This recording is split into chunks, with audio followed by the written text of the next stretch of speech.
Vale, bueno, me voy a poner esto para no forzar mucho. Se oye bien, ¿no?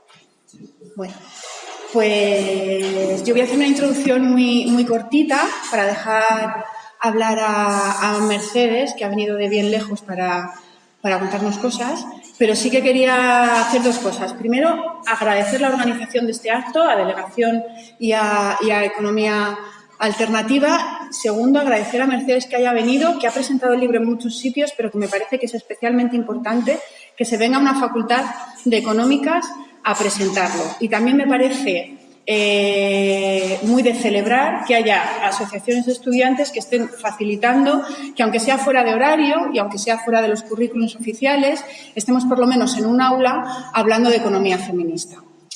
Estamos, yo creo que bastante acostumbrados, creo que la mayoría que estamos aquí estáis estudiando o hemos estudiado en esta facultad, y creo que nos estamos acostumbrando mucho a que cosas fundamentales para entender la realidad económica. Se oye un zumbido, ¿no? ¿Se oye bien? Sí. Cosas fundamentales para entender la realidad económica, cosas que son herramientas analíticas básicas, que las necesitamos para ser buenos y buenas economistas, nos las tengamos que buscar, tengamos que leer, tengamos que escuchar, tengamos que aprenderlas fuera del currículum oficial.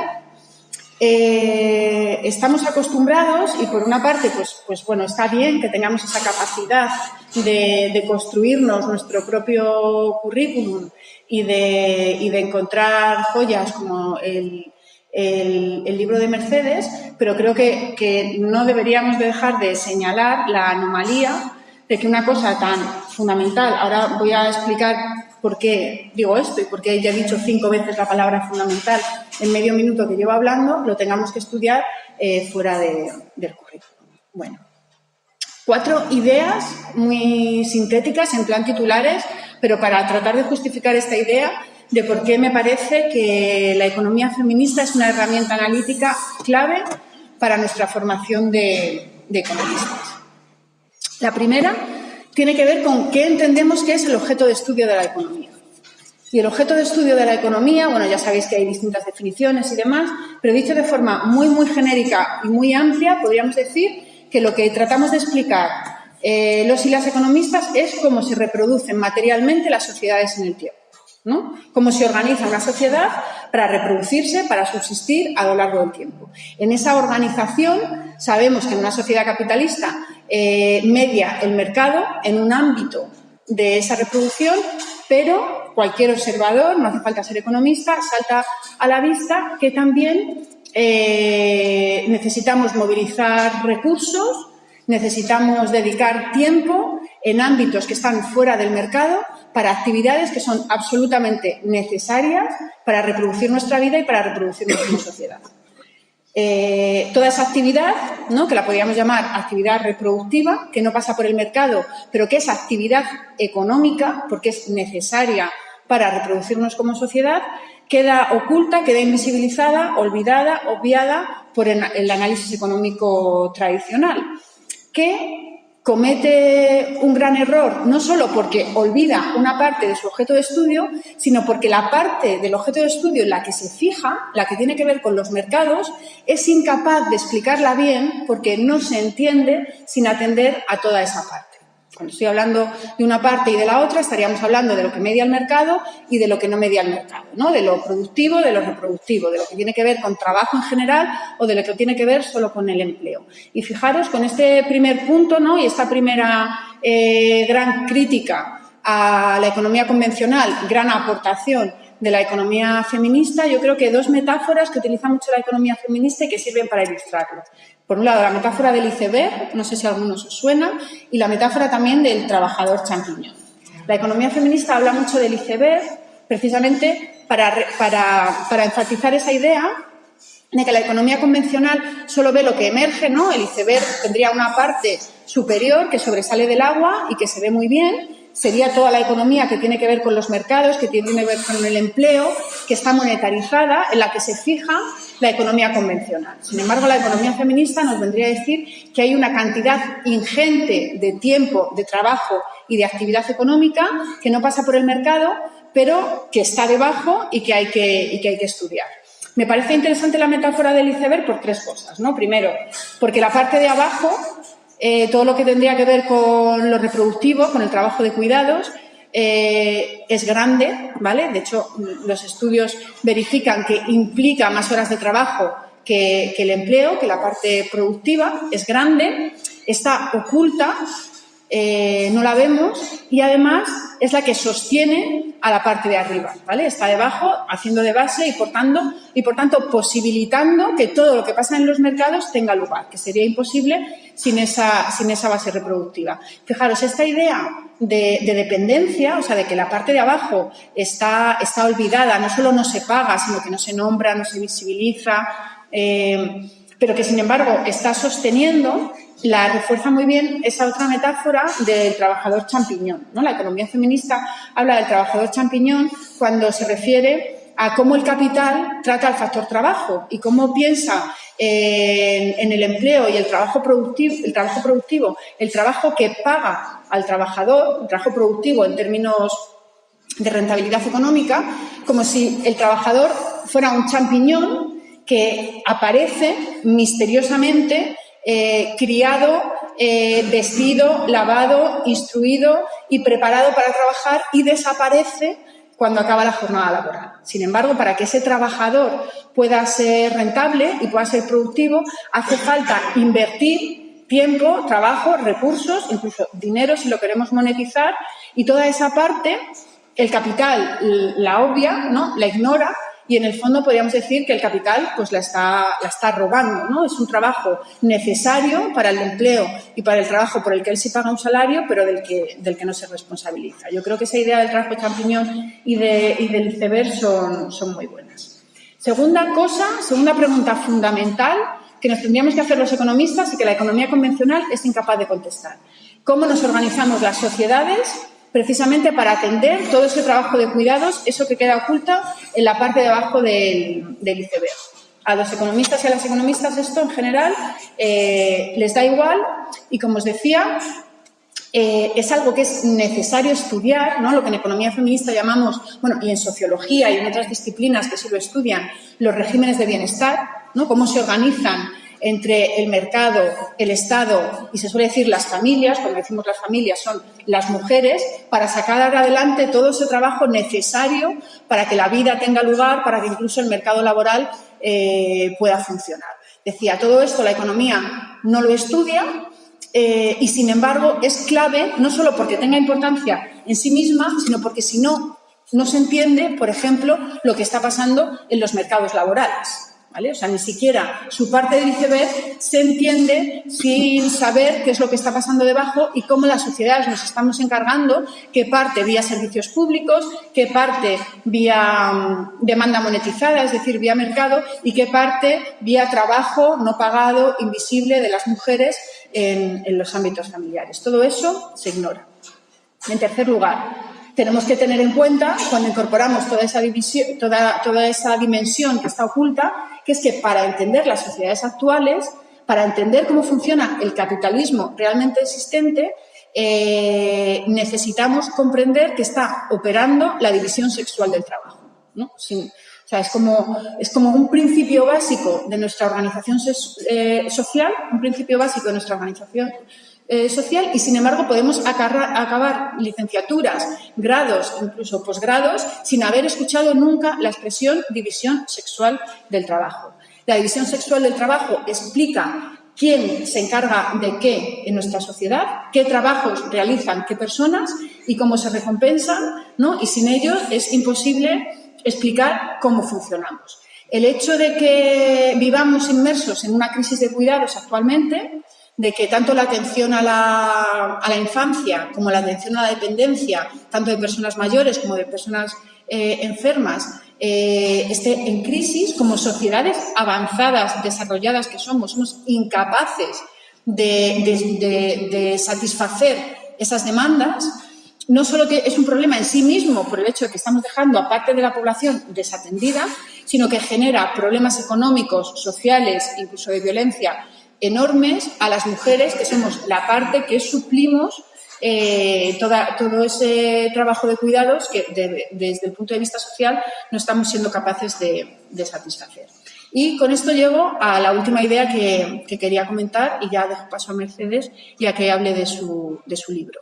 Por tanto, como economistas tenemos que sacar a la luz estos temas, tenemos que tratar de analizarlos con el mismo rigor que analizamos la parte sí monetizada de la economía, tenemos que ser capaces de integrarlos, ¿no?, con esa idea de que lo monetario no se entiende si no entendemos lo reproductivo, y lo reproductivo es subsidiario de lo que nos está pasando en lo monetario, y tenemos que también, y por último, y como en otros ámbitos del análisis económico, ser capaces de imaginar, visualizar y llevar al espacio público propuestas que nos permitan avanzar socialmente y que nos permitan mejorar también en este terreno, ¿no? Y en esa dimensión, bueno, pues yo dejo sobre la mesa que creo que como economistas deberíamos invitar a la sociedad y a la política a avanzar en dos sentidos. Por un lado, a socializar el trabajo de cuidados, ¿no?, el trabajo de atención a dependientes y a la infancia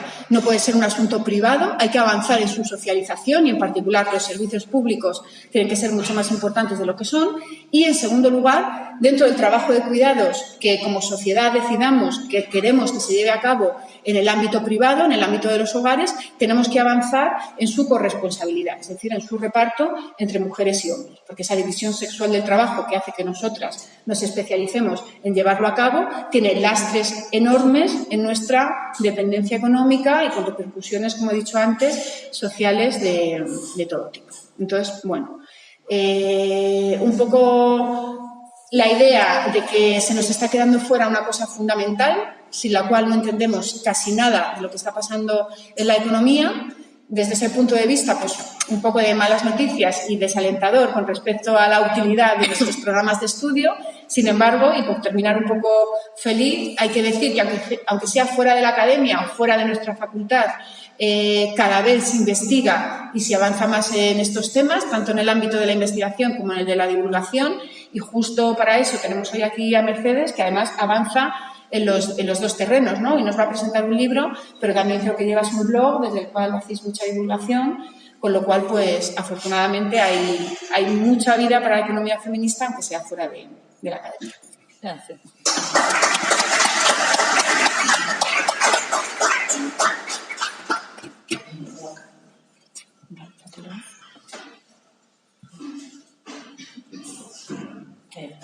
¿Ahí se escucha? Se escucha. Bueno, gracias a todas y a todos por estar acá, gracias a Economía Alternativa por la invitación. Bueno, para mí es la primera vez acá en la Universidad de Complutense.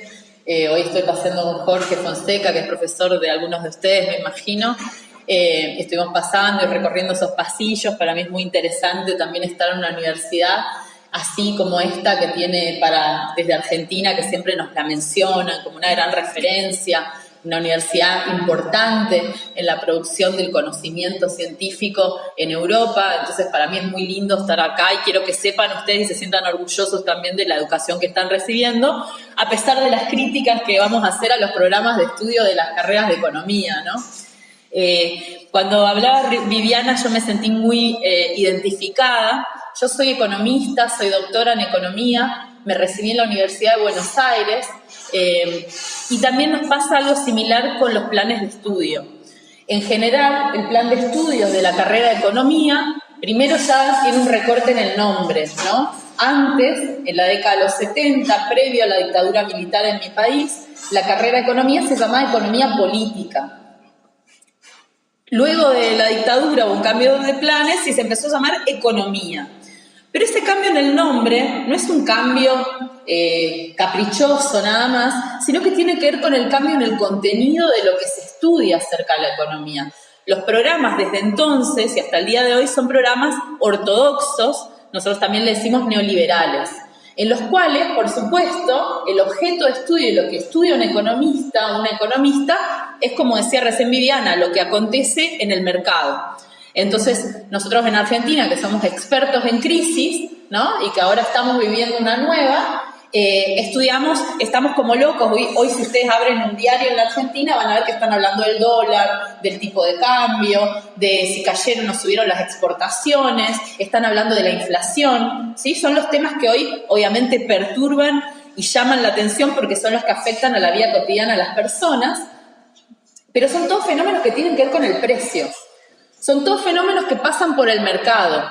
Son todos fenómenos en donde vemos de alguna manera que hay un intercambio monetario.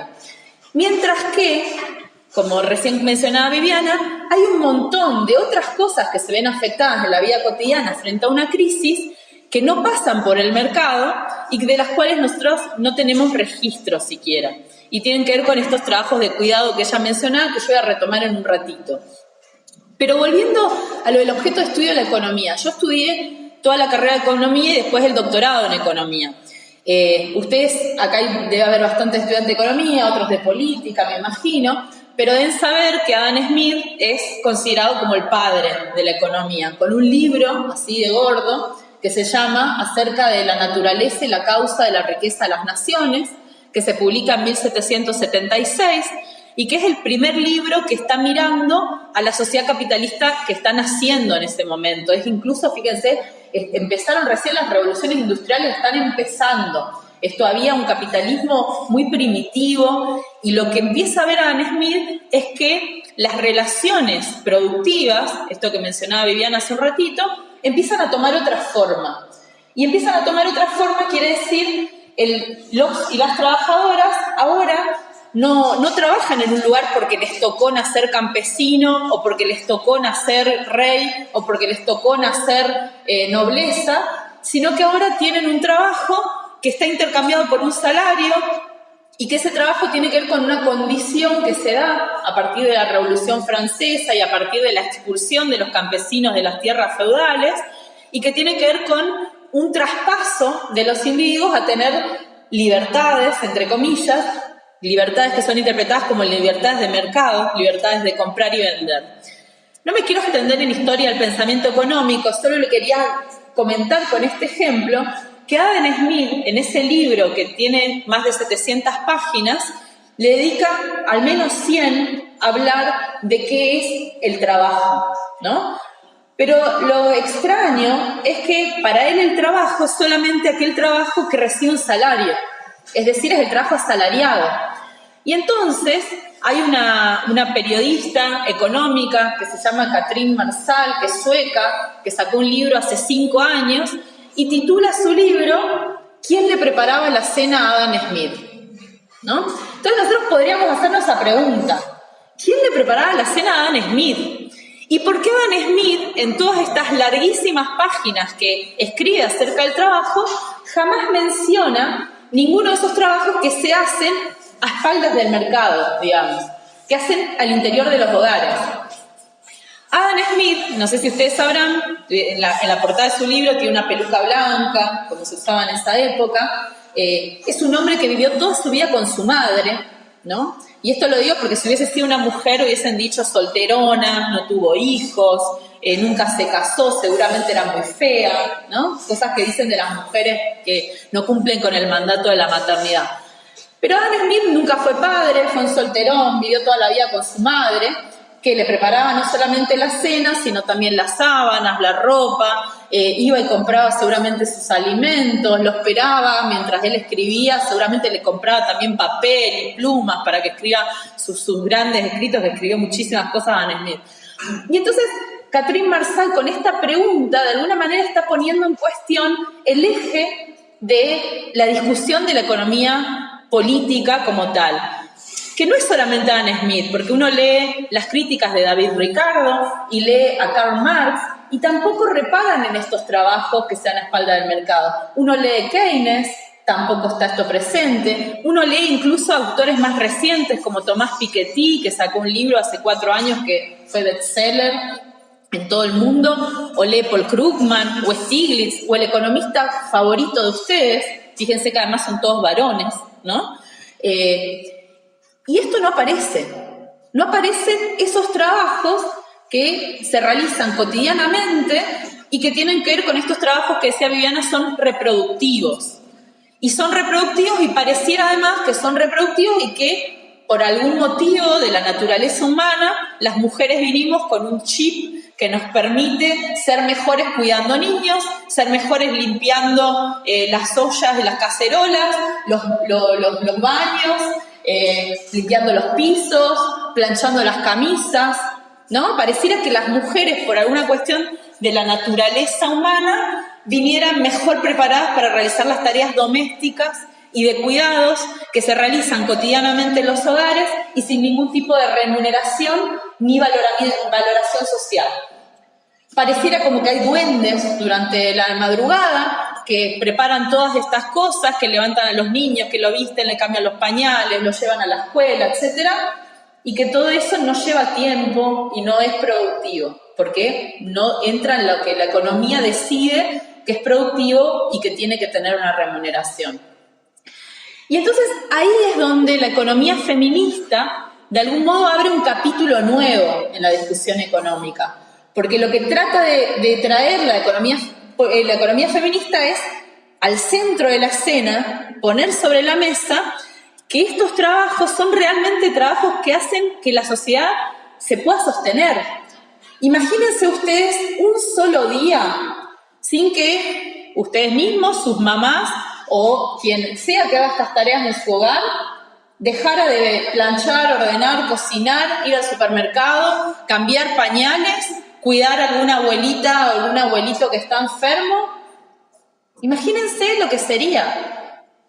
Bueno, nosotros tenemos pocos datos sobre esto, porque fíjense que si no está en la teoría, difícilmente tampoco se mide luego en las estadísticas públicas y menos se diseñan políticas para atender este problema, ¿no? Es un problema que pareciera que es invisible. Pero los pocos datos que muestran este trabajo, en la Argentina tenemos solamente una encuesta que se llama Encuesta del Uso del Tiempo, que se hizo en el año 2013, que lo hizo el Instituto Nacional de Estadísticas de la Argentina, el INDEC, y esa encuesta muestra que el 76% de las tareas domésticas y de cuidados no remunerados la realizan las mujeres. Quiere decir que una mujer realiza 3 veces más estas tareas que un varón. Y no solamente realiza 3 veces más, sino que en promedio estas tareas demandan 6 horas diarias. Quiere decir que una mujer común y corriente durante su día va a dedicar 6 horas a limpiar, cocinar, cuidar niños y niñas, acompañarlo a la escuela, hacer las tareas, acompañar a su madre a que vaya al médico, acompañar a alguna persona que está enferma, tiene una discapacidad en su hogar. Y todas estas tareas domésticas y de cuidados no remunerados mayoritariamente recaen sobre las mujeres. Y entonces fíjense que si estamos hablando de que en promedio son 6 horas y las jornadas laborales en promedio son de 8 horas, estamos hablando casi de una doble jornada laboral para las mujeres. Una mujer, las estadísticas estas de Argentina también nos muestran que una mujer que trabaja full time, es decir, que tiene un trabajo de 8 horas en la universidad, en un comercio, en un hospital, en donde sea, llega a su casa, abre la puerta y le dedica otras 6 horas a todas estas tareas. Mientras que un varón que está desempleado, es decir, que no consigue un empleo y que puede estar todo el día en su casa, dedica menos horas a estas tareas que esta mujer que trabaja 8 horas fuera de su hogar. ¿Se entiende lo que quiero decir? Hay una cuestión también cultural. Y fíjense que seguramente ustedes, si tienen alguna amiga o algún familiar, o ustedes mismos las mujeres tienen un bebé, ¿no? Acá la colega tiene una bebita que ahora estamos esperando que esté todo bien. Pero siempre que hay un problema con los bebés, ¿quién es la que sale corriendo? La mamá. Y fíjense que si hay un papá cambiando un pañal, ¿no? Todos van a decir, ¡ay, qué buen padre! ¿Cómo ayuda con este baby? ¿No? Como si fuera una ayuda porque no le pertenece, está ayudando a la persona que es responsable, que es la mamá. Ahora, ¿ustedes vieron a alguien felicitando a la mamá cada vez que cambia un pañal? A los papás sí, porque es como, oh, glorioso, ayuda, cambia pañales, y le da de comer, mirá cómo lo lleva al parque y juega con él en la hamaca. Es un padre espectacular. Ahora, una madre que hace todo eso mismo, seguramente van a decir, ese niño está desabrigado. Quizás el pañal le ajusta, está llorando porque no lo alzaste lo suficientemente bien. ¿No? Tenemos como naturalizadas que determinadas tareas son de mujer y otras son de varón, y que cuando alguien cambia un poquito, o hay que festejarlo o está mal, depende para qué lado cambiemos, ¿no? Bueno, y esto tiene implicancias a nivel económico, que es de lo que estamos hablando de aquí. Porque si una mujer tiene que dedicar 6 horas a estas tareas domésticas y de cuidados no remunerados, obviamente que su rendimiento en el mercado laboral pago, de donde tiene su salario, va a ser mucho menor, porque probablemente esté cansada o quizás no tenga tiempo de tener una jornada completa y tome jornadas reducidas, con lo cual el salario que se lleve a fin de mes a su hogar va a ser menor, y probablemente su jefe o su jefa piense que no está lo suficientemente comprometida con el trabajo para darle un ascenso, o para decirle, bueno, podés viajar y ir a este congreso, en el caso de la universidad, ¿no? Y es un montón de obstáculos empiezan a aparecer que tienen que ver con cómo conciliamos entonces la vida laboral de una mujer con su vida profesional. Y este es un problema que a las mujeres les aparece fundamentalmente en el momento en que son madres, en el momento de la maternidad. Pero aún incluso a las mujeres que no son madres también se les aparece porque, por ejemplo, en mi país, en la Argentina, cuando uno mira las tasas de desempleo, encuentra que las mujeres menores de 29 años son las que tienen los niveles de desempleo más altos de toda la economía. ¿Y esto por qué sucede? Porque una mujer menor de 29 años, cuando va a pedir un empleo, la persona que está enfrente automáticamente piensa esta mujer o es madre, o quiere ser madre, o va a ser madre el año que viene. Y entonces esa mujer ya viene como de alguna manera con un cartel en la frente que dice voy a rendir menos en el trabajo, me voy a retirar cuando mi hija esté enfermo, voy a faltar, seguramente no pueda tomar una jornada completa, no voy a poder viajar si tengo que irme de la ciudad o del país para hacer alguna tarea. Entonces, obviamente, decidir contratar a una mujer, por más que no tenga hijos, quien está tomando esa decisión piensa que eso va a suceder y es una diferencia entre un varón y una mujer cuando le cargamos todos estos contenidos, ¿no? Y fíjense que eso también es algo que va cambiando en la sociedad, porque si uno mira las estadísticas de la participación laboral de las mujeres en los años 60, y acá sí hablo a nivel mundial, uno encuentra que en esa época, en 1960, solamente 2 de cada 10 mujeres trabajaban fuera del hogar, ¿sí? Y en general las que trabajaban fuera del hogar eran o alguna familia con muchísima educación, que la joven había querido estudiar literatura, como una cosa de, bueno, de esnobismo intelectual de la familia para que la chica pueda tener buenas conversaciones en la mesa, ¿sí? O porque era muy pobre y no le quedaba otra y tenía que trabajar, que en general los trabajos que realizaba eran ser empleada doméstica, ser maestra o ser enfermera. Que fíjense que casualmente, son extensiones de estas tareas de los cuidados que hablábamos. Porque ¿qué hace una madre en el hogar?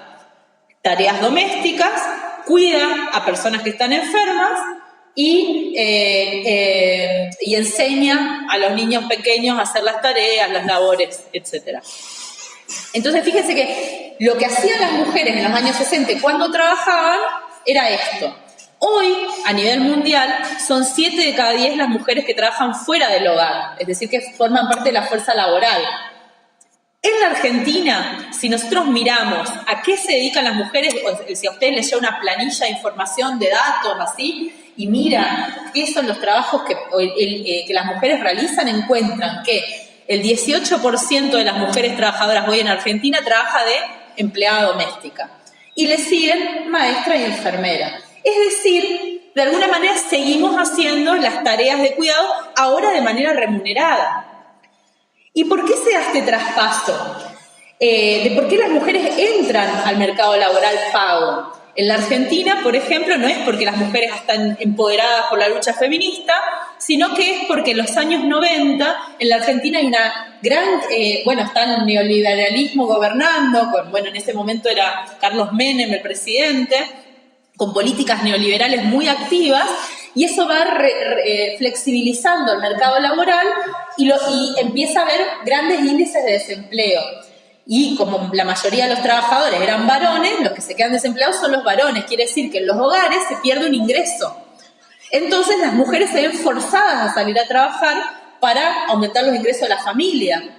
¿Se entiende esto? Digo, las mujeres empiezan a ingresar al mercado laboral en la Argentina masivamente en los años 90 por una cuestión de pobreza, por una cuestión de expulsión de los varones del mercado laboral, no porque ellas ahora habían decidido. Bueno, una vez que entran al mercado laboral, se empiezan a quedar en el mercado laboral. Esto, para los que estudien alguna cuestión más crítica de la economía, funciona también como una reducción del salario de los varones, porque si antes yo al varón le tenía que pagar un salario para que funcionara como pago para toda su familia, es decir, para reproducir toda su familia, y ahora yo tengo a un varón y una mujer en un mismo hogar, con menos salario para cada uno, yo tengo la misma cantidad de ingresos que antes, quiere decir que le puedo bajar el precio de los salarios a varones y mujeres. Y ese es un problema también, ¿no? A nivel general. Pero bueno, las mujeres ingresan al mercado laboral, pero cuando ingresan masivamente al mercado laboral, no dejan de realizar estas tareas en los hogares, sino que al contrario, se les duplica, como decía antes, la jornada laboral.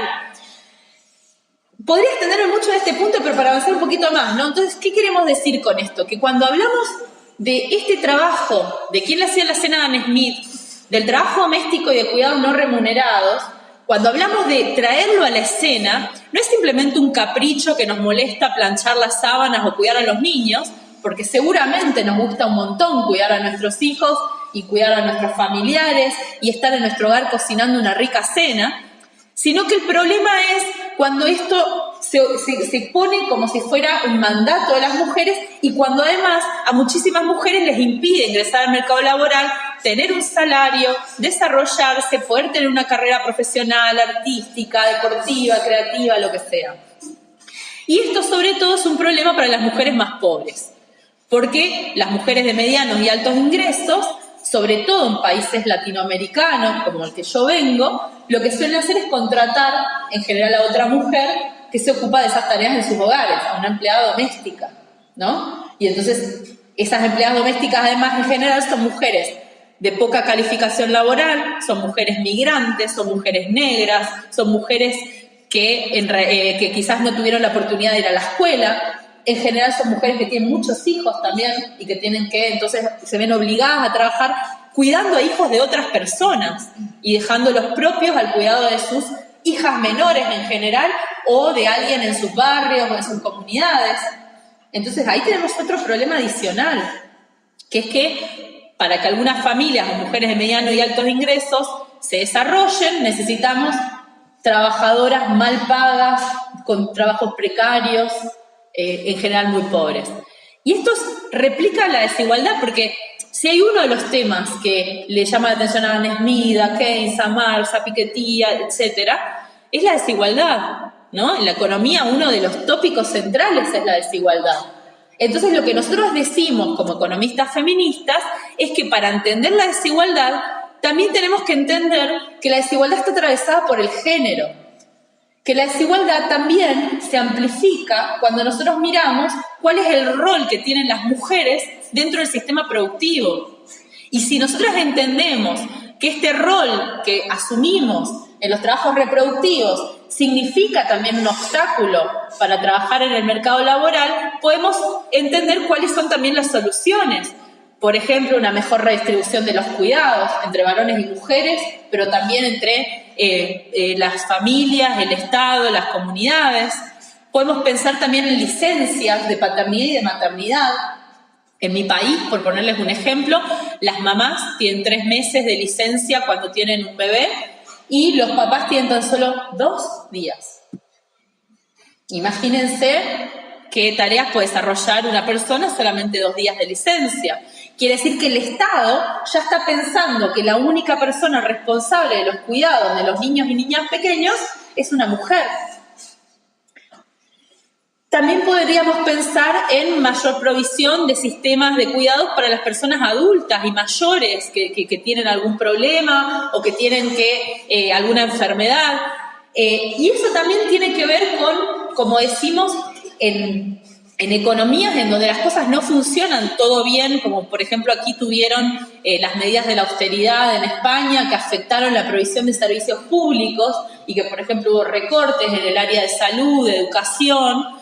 Eso afecta también a las mujeres. más que a los varones. ¿Y por qué afecta más a las mujeres? Después de todo lo que dije, me imagino que es más claro. Porque si las mujeres son las que se ocupan de cuidar a las personas enfermas, de cuidar a los niños y niñas pequeños, cuando hay recortes en hospitales y entonces ir al hospital a esperar un turno lleva 2 horas más que antes y es una mujer la que tiene que ir a acompañar a esta persona, esa mujer va a tener más dificultades para ir a trabajar después de su trabajo remunerado, ¿sí? Y va a tener que de alguna manera hacerse cargo de que el Estado no provee. Si el Estado no provee suficientes jardines materno-paternales, suficientes escuelas de doble escolaridad, suficientes hospitales públicos y lugares de acceso a la salud, entonces, de alguna manera, las mujeres van a tener que cubrir esas cosas que faltan en la provisión de servicios. Esto es un tema que a nosotras en Argentina últimamente nos está conmoviendo mucho. Yo no sé si ustedes en qué contexto están de lo que allá pasa, pero les voy a comentar 2 o 3 cosas, ya que estoy aquí para que charlemos, pero en el año 2015, en mi país, se realizó la primera manifestación Ni Una Menos, ¿sí? Ni Una Menos es en contra de la violencia machista, en contra de los femicidios. Casualmente, esa movilización se despierta después del caso de una adolescente que es asesinada de manera muy violenta, ¿no? Y que estos días está pasando algo similar a lo que ocurrió aquí con La Manada. Una chica que fue violada por 2 personas mayores que además tenían drogas y que además, bueno, con un montón de cosas cruentas que mejor no vienen al caso, ¿no? Pero ayer o esta semana a los asesinos femicidas de esta joven los están absolviendo por el femicidio y solamente le están dando una condena por la tenencia de drogas, ¿no? No se condena el acto de violación y de hecho en la sentencia dicen no puede ser que haya sido violada porque ella había comprado chocolatada y galletitas, quiere decir que ella estaba ahí porque quería compartir una merienda con esta gente, o sea que ella confiaba en esta gente. Y es como que obviamente siempre la víctima accedió y todo muestra si tenía una tanga, una bombacha con ropa interior con encaje, o si tenía una chocolatada y galletitas, o si estaba ahí escuchando música, pareciera que estaba habilitando a que la violen, la maltraten, la golpeen y la maten. Bueno, el caso de estos días es uno de los casos más fuertes de Argentina de Ni Una Menos. A partir de la movilización de Ni Una Menos en Argentina se dieron varias movilizaciones más y el movimiento feminista empezó a tener más fuerza, ocupando las calles, pero también ocupando el debate público. A tal punto está ocupando el debate público que durante este año se pudo debatir por primera vez en la historia de la Argentina el aborto legal, seguro y gratuito.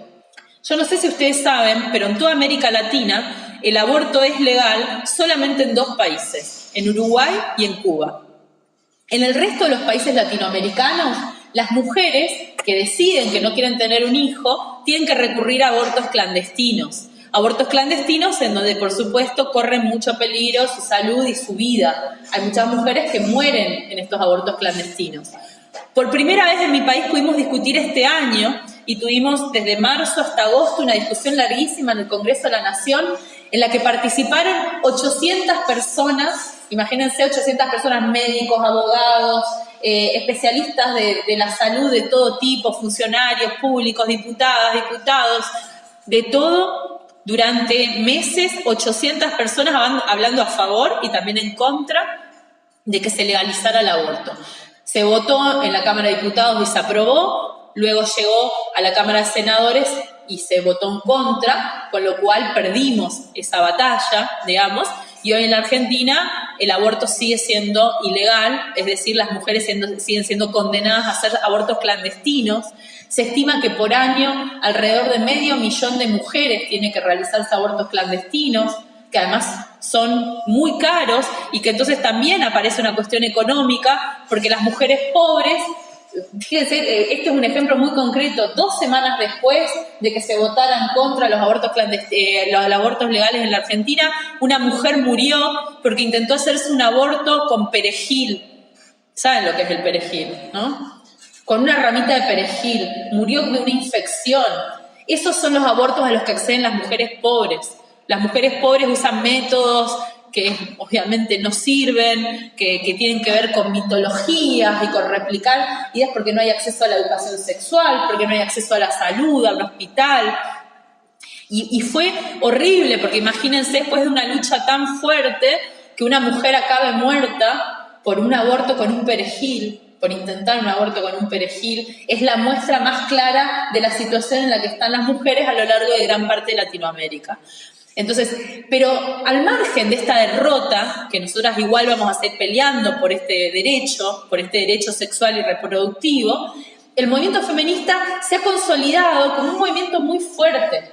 Y en estos años, además de las marchas y las manifestaciones Ni Una Menos y de la lucha por el aborto legal, seguro y gratuito, también se han realizado 3 paros de mujeres, paros internacionales de mujeres, que aquí en España también se han plegado a estas manifestaciones, en donde una de las consignas centrales en la Argentina es: si mi vida no vale, que alude a los femicidios, produzcan sin mí, que alude al factor económico. Entonces, esa consigna para mí es muy interesante, porque nosotros estamos diciendo, las vidas de las mujeres pareciera que no valen por la violencia machista, por los estereotipos con los que se nos juzga, porque las víctimas de la violencia machista siempre tienen un escote muy grande, siempre estuvieron en el lugar equivocado, siempre estaban en una hora errónea. Esa joven no debería haber estado ahí, estaba con la pollera muy corta y en un lugar muy oscuro y a la 1 de la mañana. Ella debería haber estado en su casa, ¿no? Entonces, la vida de las mujeres pareciera que no vale en muchos planos. Y entonces la siguiente frase es: produzcan sin mí. Y produzcan sin mí tiene que ver con todos estos trabajos que decimos que desarrollan las mujeres, no solo en el mercado y por un salario, sino también a espaldas del mercado, en el interior de los hogares y sin ningún tipo de valoración. Y ahí es algo que también nosotras como feministas aprendimos de las luchas de las feministas que nos precedieron, que son la segunda ola feminista, que una de las consignas claves era: lo personal es político.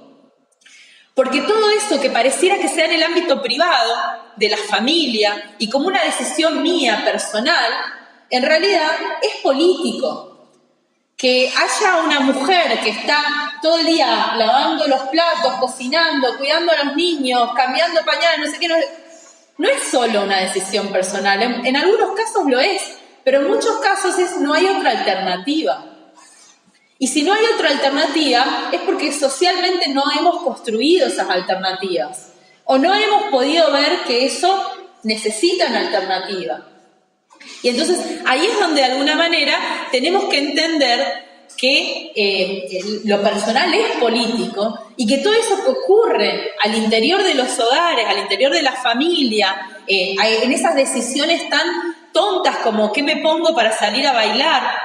¿Sí? Porque acá veo muchas chicas jóvenes que seguramente más de lo que se imaginan están pensando cuando salen a bailar, si están bien, si no es muy corta la pollera, si no es muy larga, si van a estar atractivas pero no demasiado monja, ¿no? Como en el convento. Son un montón de cosas. O qué se ponen cuando van a una entrevista de trabajo, o mismo para ir a la universidad o para dar una clase, ¿no? Es como todo eso porque pensamos en por dónde vamos a transitar. Si vamos a volver tarde, por qué calle, si va a estar oscura o no, qué van a pensar de nosotras si tenemos una minifalda, ¿no? Es decir, hay un montón de cosas que pareciera que pasan por lo privado, pero tienen que ver con lo que pasa en la esfera pública, porque tiene que ver con el acoso sexual callejero, tiene que ver con el abrirse a que te insulten o te digan cosas solamente por ser mujer en el espacio público. Tiene que ver también con el estereotipo de las carreras que las mujeres pueden hacer o no. Fíjense que yo mencionaba que las mujeres mayoritariamente son empleadas domésticas, maestras y enfermeras, que son todas profesiones y oficios muy hermosos, pero ¿por qué no son constructoras?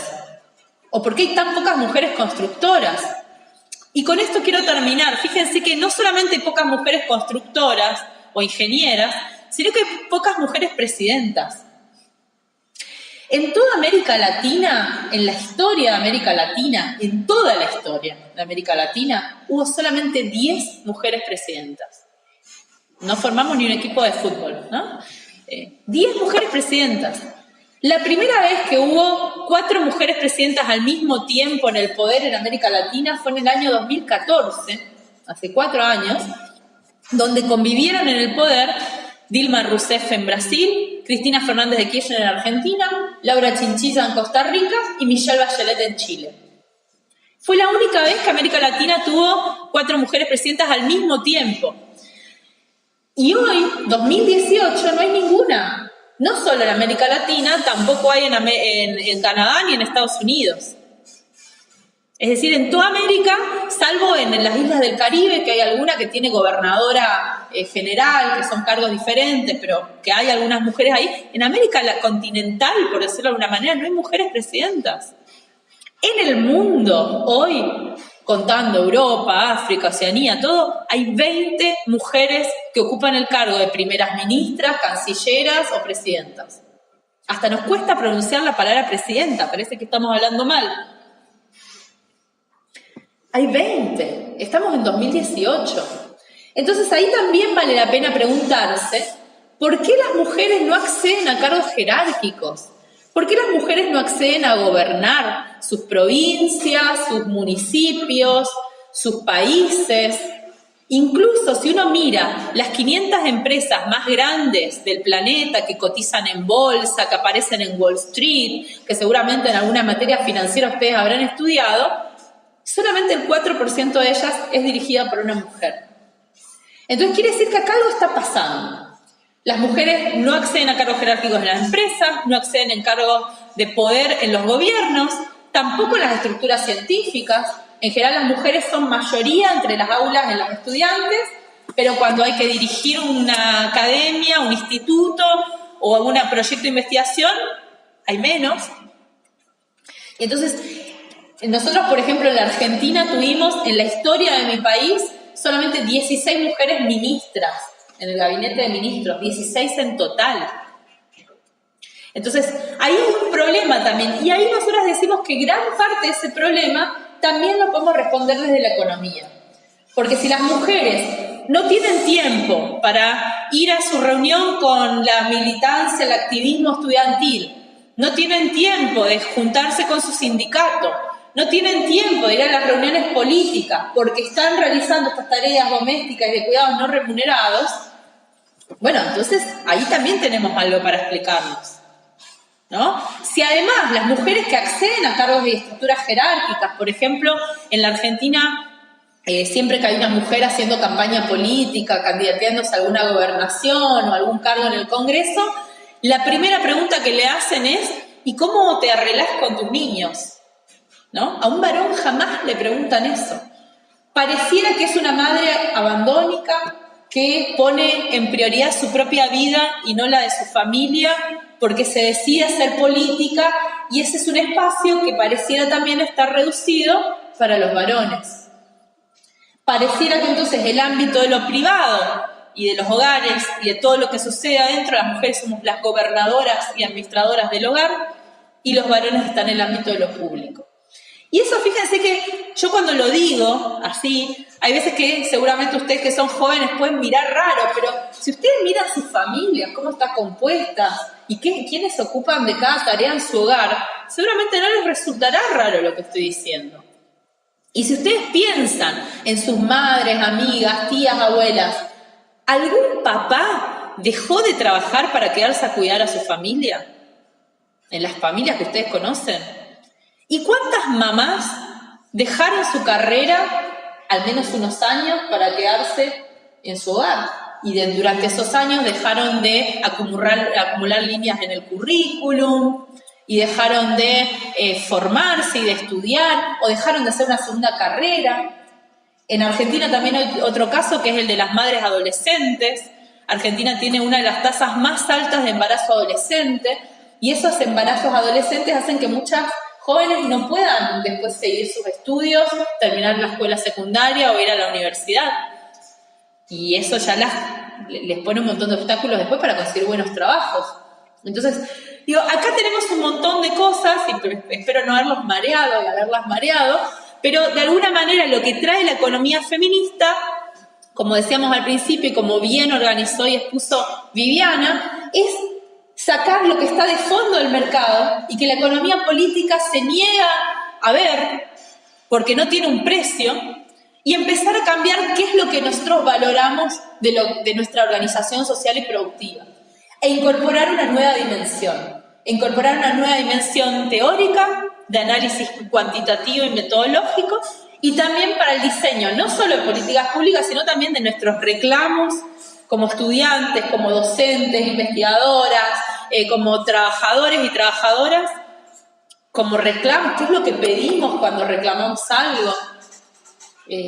Bueno, esto es importante entonces incorporar esta dimensión de género, y en ese sentido, al margen de que yo haya escrito este libro, la economía feminista tiene muchísimas cosas para discutir, además también para discutir economías alternativas, como los compañeros y compañeras acá se ponen sobre la mesa también, a discutir qué otros tipos de organizaciones sociales nosotros queremos que valoren de otra manera esta reproducción social, porque tampoco creo que la respuesta es ponerle precio, ¿no? Porque sería otra vez meternos en la órbita del mercado. Pero entonces, esa es la invitación que yo traigo para hacerles aquí, que es, veamos entonces cómo incorporamos la dimensión de los cuidados y los trabajos domésticos no remunerados a aquellos conceptos fundamentales de la economía política, para darle una visión un poco más amplia y para ahí sí preguntarnos si es posible construir una sociedad igualitaria en un mundo en el cual producimos de manera desigual, inequitativa e injusta. Y con esto abrimos preguntas, si quieren. Gracias.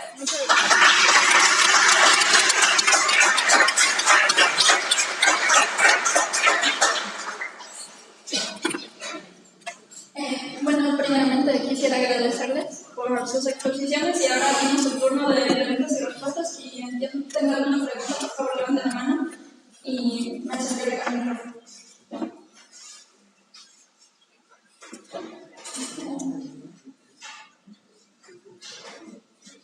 Bueno, yo mismo, sí. Okay. Ahí había una, me parece, ¿no? Okay. Bueno, creo que la parte de cuánto aporta el trabajo no remunerado al Producto Interno Bruto de un país está siendo como el tema pues en boga para tratar de empezar a formular maneras de medirlo. En México se ha trabajado un poco en eso, que es de donde yo vengo, pero me gustaría saber si tienes algunas estadísticas de Argentina, de más o menos motores que aportan el trabajo no remunerado a... ¿Quieres que hagamos un paro o la una? Como quieran. Ok, si les parece, vamos respondiendo pregunta por pregunta. Seguiremos pasando. Bueno, en México tienen un sistema de estadísticas muy bueno. Yo estuve hace poquito ahí en Ciudad de México y en Durango. Y tienen el Instituto del INEGI, que es el que junta las estadísticas. Hace mucho tiempo que viene trabajando en esto, porque lo que pregunta la compañera, fíjense, nosotros tenemos el PBI, el Producto Bruto Interno, es donde se miden la producción de bienes y servicios, ¿no? Obviamente, otra vez, se miden las cosas que tienen un precio y que producen un precio, un valor para el mercado. Por lo tanto, estas tareas del hogar no se miden. Una gran parte de la discusión de la economía feminista en 1990 hay una autora que empieza a publicar y a plantear esto y dice hay que medir el trabajo y el aporte de las amas de casa, porque esto es un trabajo que hace funcionar la sociedad, como recién estuvimos hablando, y se empieza a discutir acerca de la generación de lo que se llaman cuentas satélites en los productos brutos, que son como estimaciones de cuál sería el aporte. En México en 1995 se hizo la conferencia de Beijing, que es como un momento icónico del feminismo institucional, le diría yo, porque no es tanto el de las calles, sino más bien el de las organizaciones internacionales, y ahí se propuso empezar a mejorar las estadísticas que recogen esta información. En México tiene un trabajo pionero y muy importante, creo que es el mejor en Latinoamérica, y ellos recogen estadísticas y según las mediciones de México, yo creo que las mujeres están alrededor del 20%, ¿no?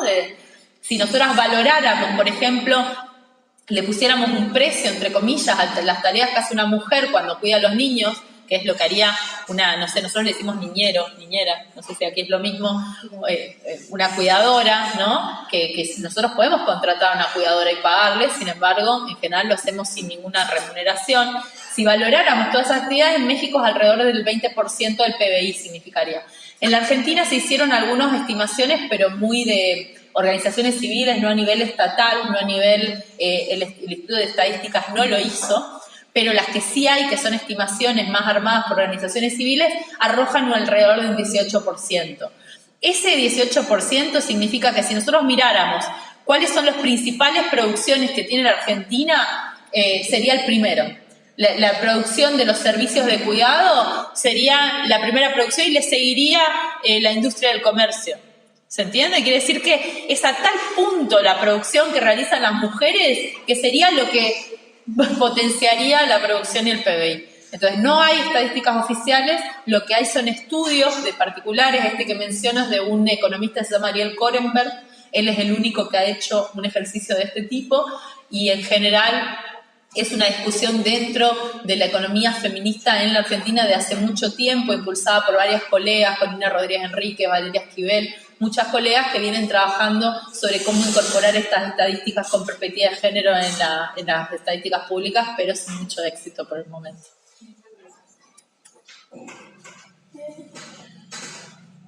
Me gustaría saber qué opinas de las leyes sobre cuota de género y por ejemplo, hay algunas personas que ponen como alternativa a las cuotas de género, pues modificar las leyes laborales para crear incentivos de tal manera que las mujeres puedan tener esos incentivos llegar a puestos directivos que estén en la misma escala que los hombres. ¿Quieres contestar también?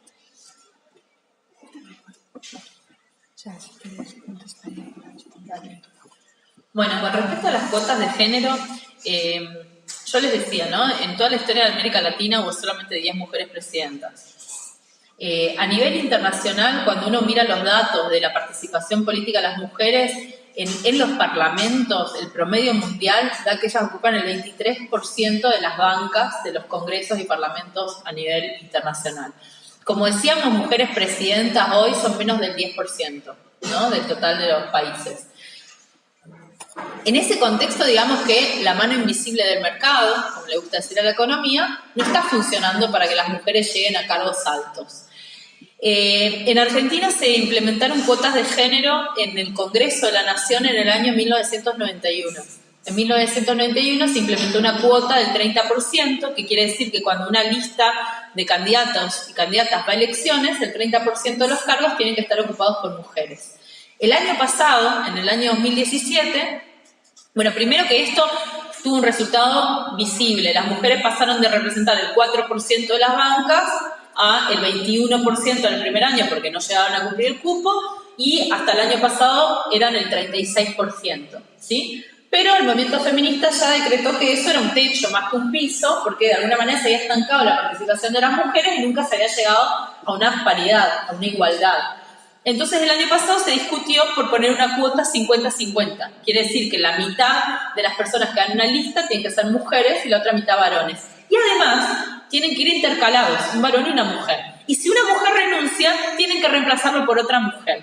¿Y esto por qué es? Porque en la política son bastante hábiles en general. Entonces los muchachos, para cumplir con el cupo, ponían a las mujeres, una vez que eran electas, las hacían renunciar y ocupaban sus cargos ellos, ¿no? Entonces eso pasó y a partir de las experiencias se fueron cambiando esas leyes. El año que viene, que hay elecciones en la Argentina, vamos a ver un montón de mujeres que van a aparecer y además van a ir intercaladas, una mujer y un varón, y además no las van a poder hacer renunciar, a menos que quieran poner a otra mujer, ¿no? Entonces los vamos complicando el panorama ahí a los varones. En México, que está ahí la compañera de México, este año es la primera vez que también se usaron estas cuotas paritarias para las elecciones y por primera vez en la historia México tiene un gabinete paritario, un congreso paritario. En el Congreso las mujeres son el 48,9% de las bancas y en el Senado son el 52%. Quiere decir que hoy la mitad de las bancas parlamentarias en México está ocupado por mujeres. Y además también López Obrador, el nuevo presidente, decidió tener un gabinete mitad mujeres y mitad varones. Creo que incluso tiene más mujeres como el gabinete de Pedro Sánchez acá también, ¿no? Esas son decisiones, no hay una cuota, no hay un cupo, nada, es una decisión que toman los gobiernos.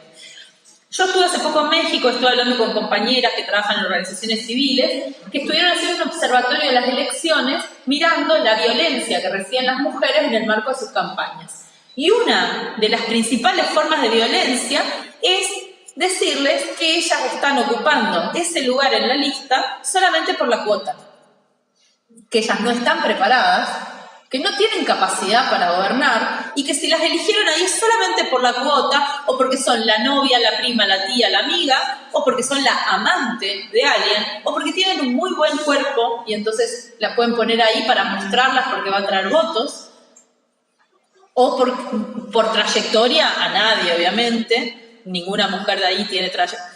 Entonces digo, hay una cuestión que emerge, cada vez que hablamos de cuotas de género, emerge la cuestión de lo que se denomina en general la meritocracia, ¿no? Entonces, la discusión siempre dice, no importa si es varón o mujer, lo que importa es que esté bien preparado para el cargo que va a llevar adelante.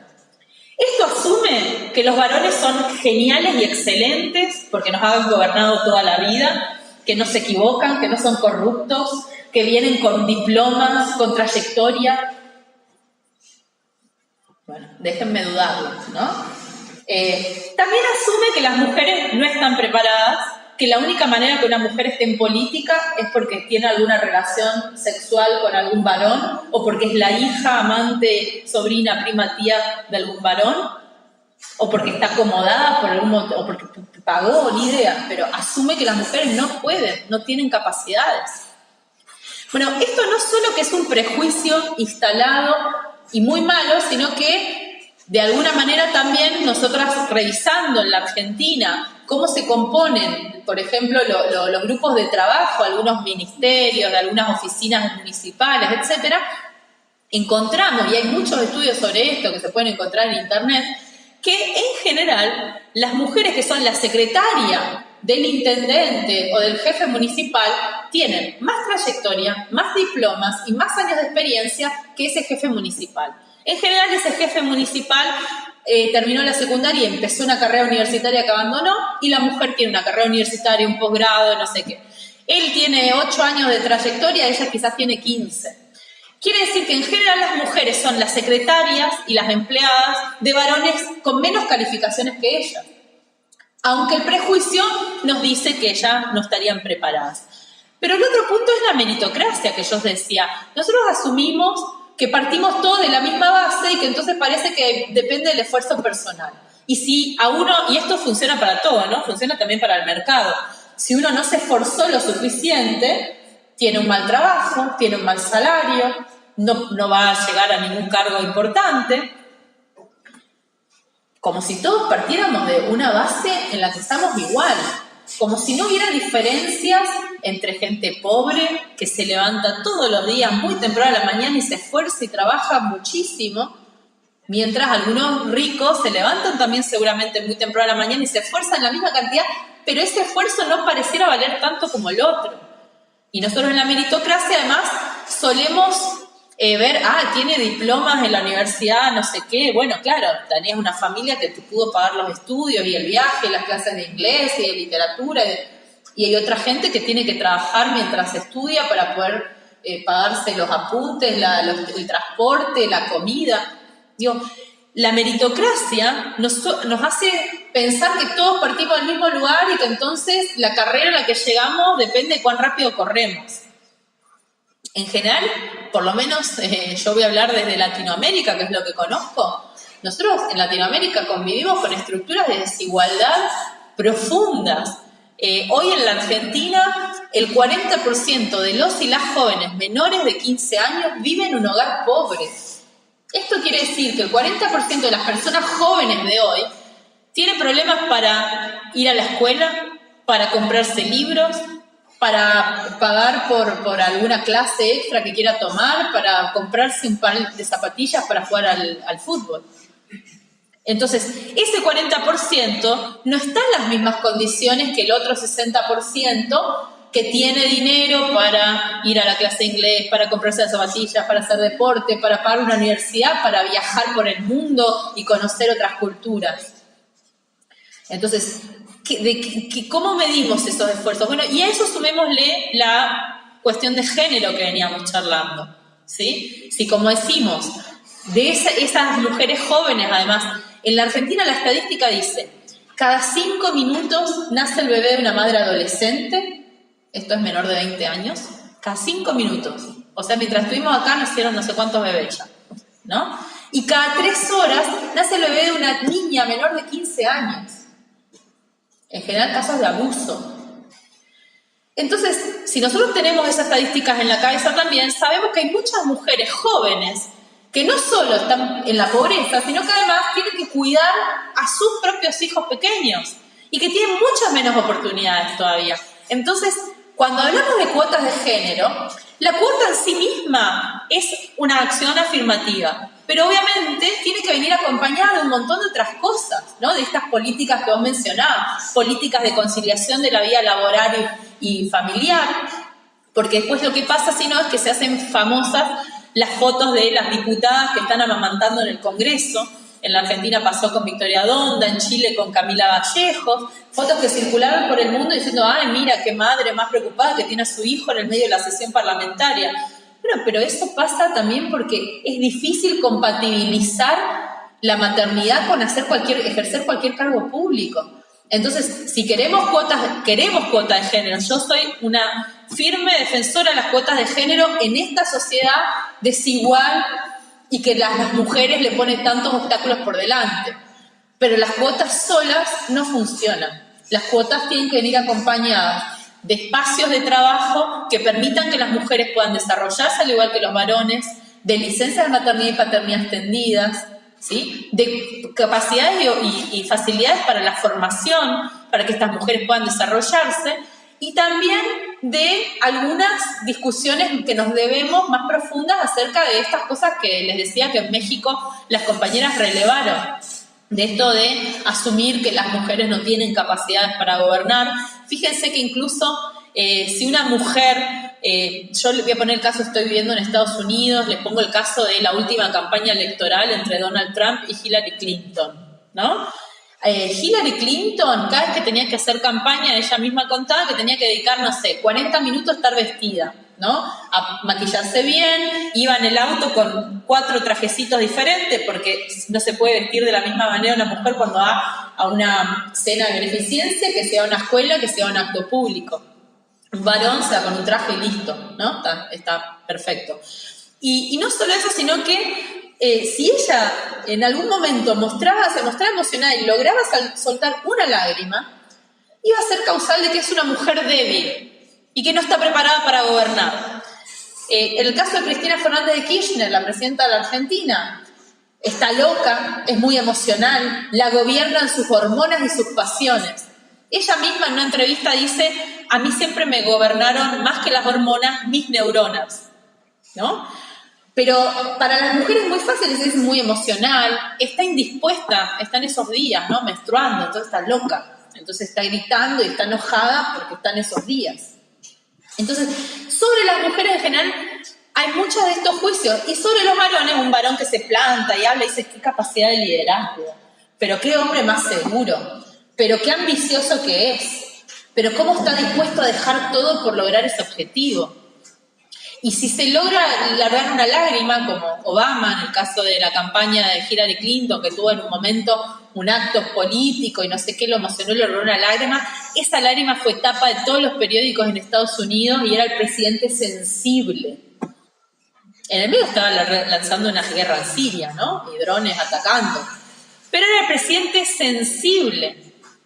Entonces, esas cosas también tienen que ver con cómo nosotros mismos vemos estas diferencias y esta doble vara que hacemos frente a cómo se comporta un varón y una mujer en los distintos ámbitos. Ahora estamos hablando de la política, pero lo podemos llevar a un montón de lugares.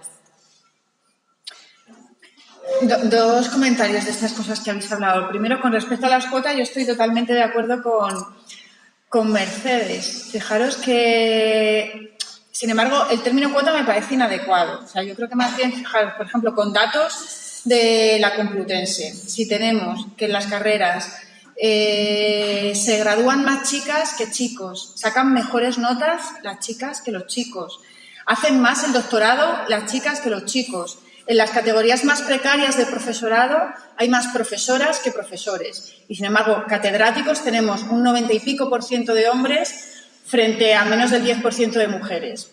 De lo que hay que hablar entonces es que hay una especie de cuota masculina, ¿no? De alguna forma se está reservando un espacio privilegiado en las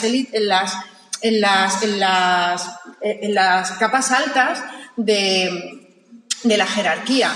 Yo creo que esas cuotas masculinas no están legisladas por ley, pero responden a lo que hablaba, bueno, a lo que estamos hablando durante todo el tiempo, ¿no? A esos determinantes estructurales, invisibles, pero eficaces, que hacen que los hombres escalen y que las mujeres, pues bueno, esos techos de cristal y esos suelos pegajosos que hacen que nos vayamos quedando en los escalones bajos intermedios.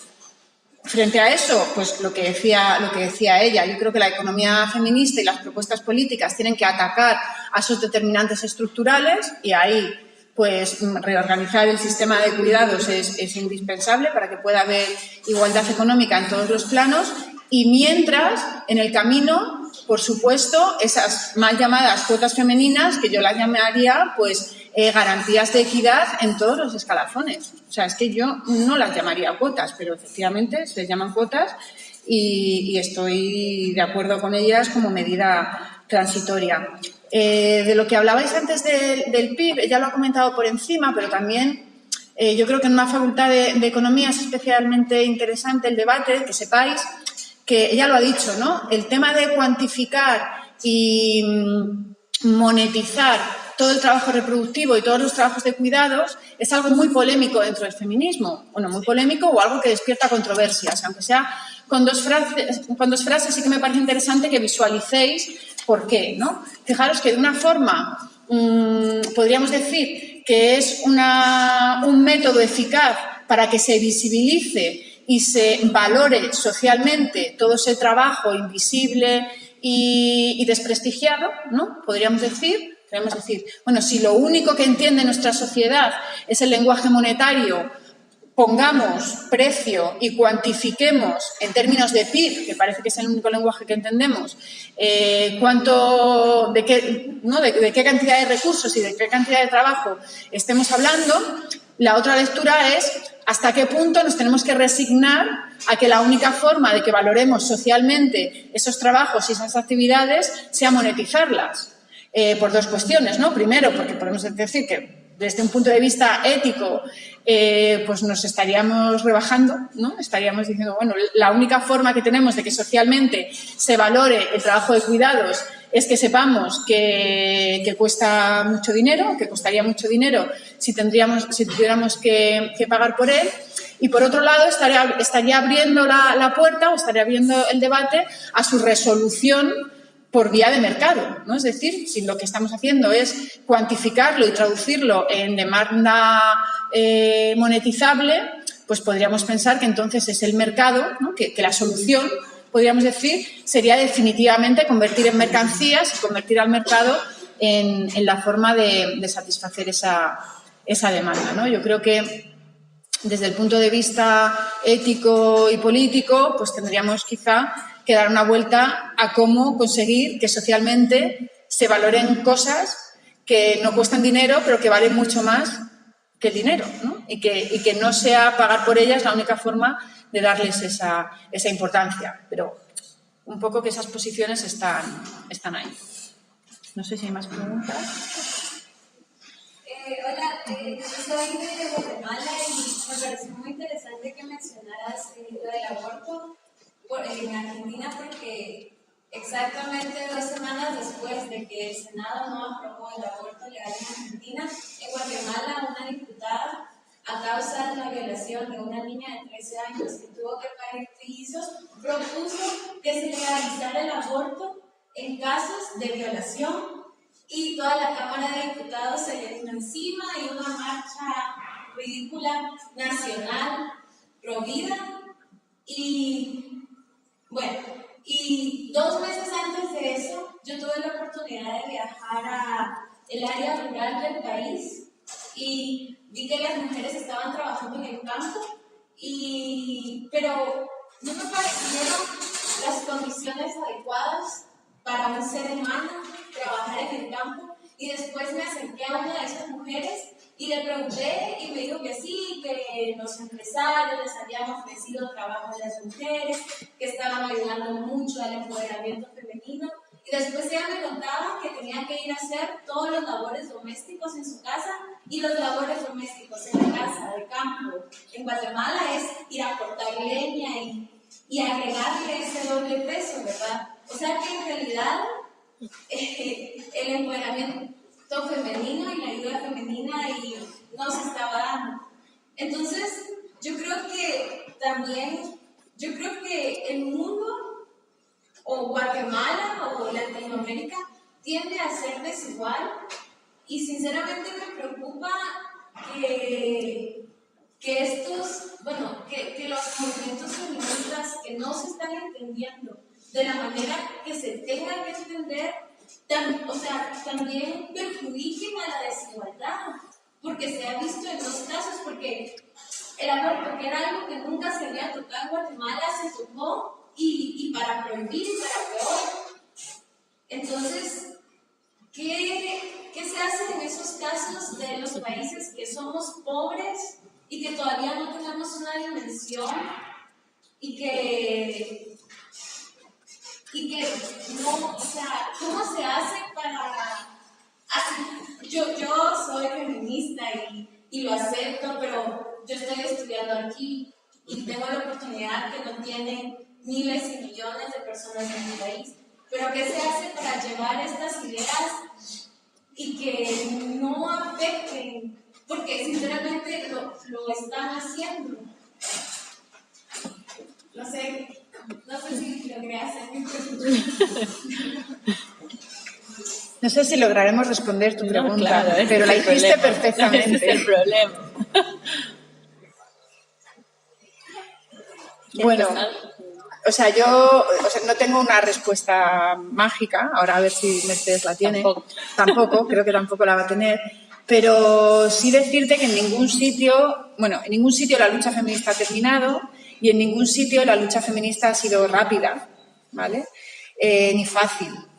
Si vemos en los países en los que más cerca estamos de conseguir igualdad económica, ¿no? A lo mejor pues en los países... A lo mejor podemos pasar, ¿no? Sí. En los países escandinavos, ¿no? Por sacar alguna... Por tener un poco una referencia, yo creo que hay que asumir que es un camino largo, que es un camino que a veces tiene marchas atrás, es decir, que no siempre se avanza hacia adelante. Y yo creo que un denominador común en todos los progresos importantes es que hace falta, Mercedes antes hablaba de las mujeres en el poder. Yo hablaría no solo de mujeres en el poder, creo que las mujeres nos merecemos llegar al poder igual que los hombres, las mujeres listas, por supuesto, y las mujeres mediocres igual que llegan los hombres mediocres, las mujeres feministas, por supuesto, y las mujeres que no son feministas igual que llegan los hombres que no son feministas. Creo que eso es un derecho, sin más. Pero aparte, yo creo que para avanzar es clave que haya personas con mentalidad feminista en los gobiernos. Y eso, creo que no hay países que hayan dado saltos importantes en esas estructuras económicas, en esos bloqueos, en esas condiciones que permiten que las jóvenes generaciones, antes Mercedes os decía, pensar en vuestras familias, pensar en vuestras abuelas, ¿qué hombre se ha retirado para trabajar? Mirad a vuestro alrededor. Las últimas estadísticas, y son datos para España, jóvenes de entre 20 y 35 años, lo que estamos viendo es que cuando las parejas comienzan a vivir juntos, el trabajo doméstico que pasan a hacer las mujeres con respecto a cuando vivían solas y el que pasan a hacer los hombres pasan a hacer menos y las mujeres pasan a hacer más, simplemente por el hecho de vivir juntas dos personas adultas y sanas. Cuando además esas parejas tienen hijos, no solo da un salto el trabajo doméstico que hace la mujer y baja todavía más el que hacía un hombre. Es decir, para un hombre emparejado tener un hijo supone trabajar menos en casa porque da un salto en su dedicación al empleo. Y ahí tenemos el bajón del empleo de las mujeres que se retiran o pasan al tiempo parcial. Eso está pasando en la franja de 20 a 35 en países como España, ¿vale? O sea, no estamos hablando de... Y los cambios de esas condiciones estructurales que hace que mujeres jóvenes, formadas, inteligentes, con referentes femeninos en sus vidas, tomen decisiones que están reproduciendo, ¿no? Que van a reproducir la brecha salarial, que van a reproducir su mayor tasa de pobreza cuando sean mayores, etcétera, y que lo sigan tomando, esas condiciones estructurales se cambian cuando cambian las mentalidades y cuando cambian las políticas públicas. Y las políticas públicas se cambian en los ministerios y las cambia el BOE, es el poder político. Y entonces ahí, cuando ha habido partidos políticos y gobiernos con personas con mentalidades feministas y con la valentía de cambiar cosas, como por ejemplo los permisos de maternidad y paternidad, como por ejemplo el acceso a los cuidados infantiles, a la atención infantil en los primeros años, que sea universal, que sea gratuito, que sea accesible para todas las familias. Cuando esas condiciones objetivas en las vidas de las personas cambian, la causa avanza, ¿no? O sea, es una batalla política, es una batalla fundamentalmente política. No sé tú cómo ves. Sí. Mira, yo soy de Misiones. Misiones es en Argentina. Si ustedes vieron algunas mapas Argentina está bien al sur de Latinoamérica, casi cayéndose el mapa, es un triángulo. Y en una puntita tiene como si fuera un bracito levantado, que es Misiones, que está cerca de Paraguay y Brasil. Yo soy de ahí. Misiones es una provincia muy pequeña, muy selvática, muy verde, la tierra es roja, hay mucha vegetación, hace muchísimo calor, uno se derrite del calor todo el año, y es una provincia en la cual la mayor parte de la producción es agropecuaria. Se produce yerba mate, que vieron que en la Argentina es famoso el mate, bueno, ahí se producen el yerba mate, se producen recursos forestales, té, y están las cataratas de Iguazú, que son bastante famosas a nivel mundial, pues es un atractivo turístico. Entre las cosas que hay mucho también ahí, hay tráfico de bebés y hay trata de personas con fines de explotación sexual. ¿Por qué? Porque al ser una provincia que está en el límite de Brasil, de Paraguay y de Argentina, es muy fácil esos pasos fronterizos en Latinoamérica, digamos, poder hacer ese tipo de tráfico, ¿no? Con lo cual, digamos que es una provincia en la cual, en Latinoamérica tenemos muchos de estos ejemplos, ¿no? Donde no hay la trata de personas y tráfico de bebés, está el narcotráfico. Digo, hay muchas cosas que pasan de esto que están muy asociadas a la pobreza también, a una pobreza, yo le decía, es estructural, que afecta a todo el continente.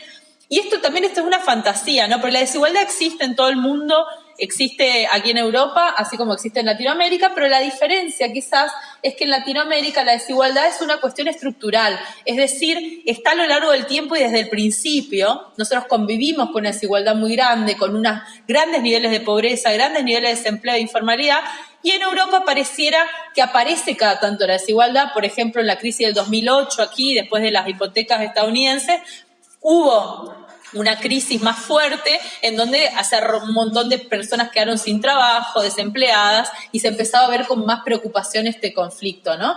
Pero lo cierto es que nosotros, como comentaba recién la compañera, hay trabajos que son en Argentina hace muy poco, en otra provincia de la Argentina se llama Tucumán, Misiones queda en esta parte, Tucumán en esta otra. Y en Tucumán, por ejemplo, empezaron a habilitar el trabajo de los niños menores de 15 años para las plantaciones de tabaco. Es algo que nos parece como de hace 200 años, ¿no? Y hay gente que lo defiende. Después de la campaña del aborto legal que yo mencioné, pasó algo similar a lo que comentás de Guatemala. Los grupos antiderechos, nosotros en vez de pro vida, porque no queremos que se apropien de la palabra vida, le decimos antiderechos, porque son eso, están en contra de nuestros derechos. Estos grupos antiderechos también hicieron grandes manifestaciones y ahí hay algunas cuestiones, ¿no? Pareciera que, y esto por eso me gustaría dejarlo claro, pareciera que a veces identificamos la pobreza con la ignorancia o la pobreza con tener estas acciones que son antiderechos, qué sé yo. La pobreza no es ignorante. Quizás hay muchas personas pobres que no tienen acceso a la educación, pero no necesariamente ser pobre es ser ignorante o estar del lado de los antiderechos. Hay pobrezas que son muy dignas y hay pobrezas que, sobre todo las pobrezas organizadas, le decimos nosotros en la Argentina, en el 2001, la tasa de pobreza en Argentina creció más del 50%, es decir, más de la mitad de la población estaba bajo la línea de pobreza, y era una pobreza organizada. ¿Organizada en función de qué? De conseguir trabajo, de conseguir planes sociales para poder subsistir a pesar de no tener empleo, de conseguir comida para sus hijos. Hubo un movimiento muy grande que se llamó el movimiento piquetero, y le decían piqueteros porque hacían piquetes era cortar rutas, y lo hacían quemando gomas de camiones, las ruedas de los camiones en la ruta y haciendo ollas en las que se juntaban todos en una olla y cada uno llevaba algo de lo que tenía y se preparaban una comida entre todos. Y esas son formas que muestran que es una pobreza que es inteligente, que es combativa, que tiene muy claro cuál es su derecho y que pelea por ello. Entonces digo, separemos esto primero, ¿no? La pobreza no implica la ignorancia, y eso también ayer estuve en el programa de Monedero, y no se la voy a dejar pasar. En un momento estaba comentando con una poeta que decía, bueno, porque hablan de la poesía y decía, porque en Europa los subdesarrollados somos nosotros, como diciendo que Latinoamérica era desarrollada en poesía y los subdesarrollados europeos. A mí tampoco me gustan esas categorías de subdesarrollo, porque ¿qué significa? ¿Qué es el desarrollo entonces? ¿El desarrollo qué sería? ¿Estados Unidos? Con sus niveles de consumismo, comiéndose todo el medio ambiente, contaminando el planeta, tirando bombas, con un puñado de ricos condensando los medios de producción y todo el dinero y después un montón de pobres. ¿Eso es el desarrollo? ¿Europa es desarrollada y Latinoamérica subdesarrollada? ¿En qué es lo que medimos? ¿No? Son otras preguntas para la economía también. ¿Qué entendemos por desarrollo y por subdesarrollo?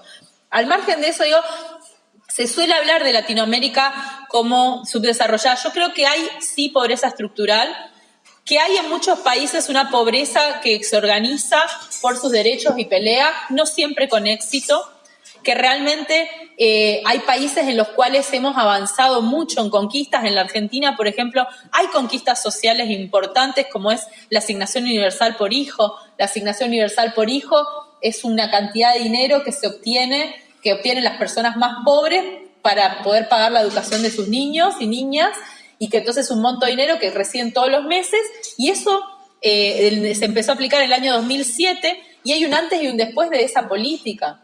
Hay primero que hay un montón de familias que salieron de la pobreza gracias a esa política, y segundo que un montón de niños y niñas pudieron volver a la escuela y pudieron volver a tener educación. Entonces digo, hay formas de política pública también que nos ayudan a romper con esos vicios de la pobreza. Y después sí, en el sector del agro en general es el sector más golpeado. Y es el más golpeado, como bien vos describías, porque las tareas domésticas y de cuidado se extienden y hay barreras casi invisibles entre lo que es el trabajo pago y el trabajo no pago, porque si tengo que ir a cortar la leña y darle de comer a los animales, eso es una tarea doméstica, es una tarea productiva, ¿no? Porque si estoy dando de comer a los animales, que después van a hacer lo que voy a cortar para vender y o se voy a estar cortando leña que la voy a vender también, no sé qué. Bueno, entonces digo, ¿es pago o no pago? Y lo que tenemos nosotros en Argentina, por ejemplo, es que los censos y las mediciones económicas no registran estos trabajos. Entonces, como no registran, otra vez quedan invisibilizados, son difíciles de trabajar. En México, por ejemplo, sí hay un registro de la producción agropecuaria, también está diferenciado por género, por raza, por de comunidades, etcétera. Digo, y esa elaboración permite también diagnosticar casos. Por eso decía, sí, hay una pobreza estructural, pero de alguna manera yo creo que el desafío es perseguir que esa pobreza sea una pobreza organizada, una pobreza que tengan claros sus derechos, que podamos contribuir a dárselos y a que ellos puedan pelear y demandar y hacerlos cumplir, y que entonces nosotros que tenemos, como decís, el privilegio de estar en las universidades y de estudiar y de alcanzar altos grados de estudio. Yo soy doctora en economía, también vengo de una provincia muy pobre, el norte de mi país, y digo, es un privilegio realmente. Entonces ahí también tenemos una demanda de la academia, que es ser nosotros también portavoces de la transformación y desarrollar esas herramientas para darle a estas personas que las necesitan mayores facilidades para que ellos puedan desarrollar su vida como ellas la quieren vivir también, ¿no? Sin imponer. Entonces creo que ahí hay un desafío que también nos toca a nosotros de cómo podemos contribuir para mejorar la calidad de vida de estas personas y sin hacerlo de una manera maternalista, paternalista, sino entendiendo también cuáles son las situaciones en las que están. Bueno, gracias por lo que decía la compañera y con una pregunta, es una cuestión de una de cal y una de arena, en el sentido que a la pregunta que hacía, que le han respondido ustedes, creo que lo dijiste antes, los personajes políticos, y hablando de lo político, como lo ha expresado Diana, la importancia que tiene, creo que es justo también recordar que el feminismo nació desde la izquierda, desde el socialismo. De hecho, Flora Tristán, que es la autora del Proletario del Mundo Unido, no más.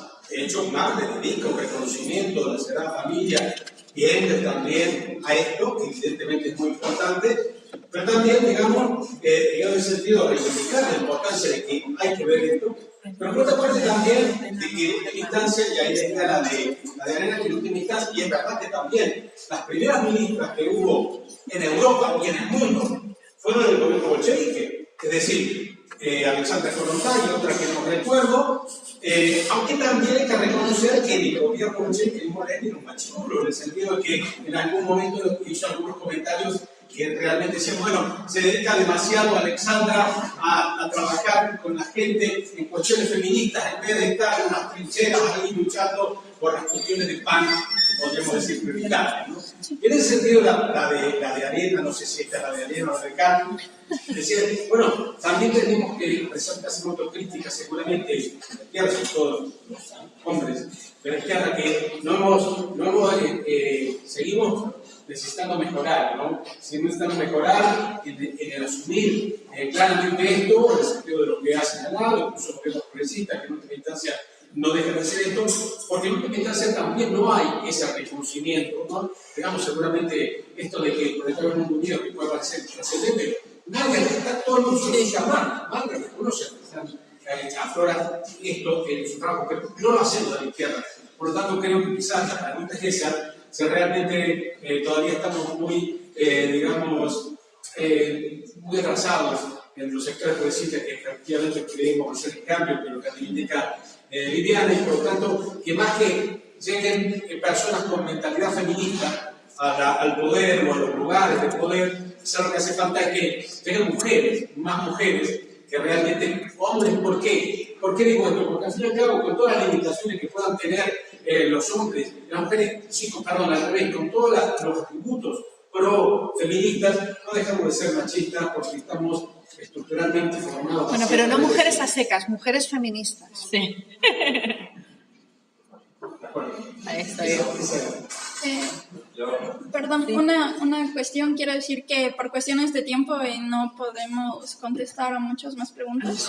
Son 17, igual pueden hacerlas muy Entonces, sí pueden hacer las preguntas ahora y las contestaremos, me las contestarán seguido. Bueno, rápido, es decir, lo que acabas de decir desde el respeto y desmentida, es decir, es verdad que Flora Tristán colabora con Marx y Engels, pero el feminismo de primera ola británico, cuando como tal su gobierno revolucionario llega al poder, lo que dice Banks y compañía es hay que bombardear a esas ratas que están allí haciendo la revolución, llamando a bombardear a la proletariat revolucionaria, pues dice, como voluntarios. Y tiene más que enfrentar abiertamente al feminismo, le miraba la cara y decía, vosotros representáis antagónicamente los intereses no de las mujeres proletarias por las que nosotros estamos luchando. Y eso es lo que a mí me sorprende, es decir, que el feminismo le pida al Estado que participe de la colaboración para mejorar la situación social femenina, el Estado, que es el mayor órgano represivo y de aplastamiento de masas proletarias femeninas, como se vio en Perú, donde había un movimiento revolucionario fuerte, encabezado por históricos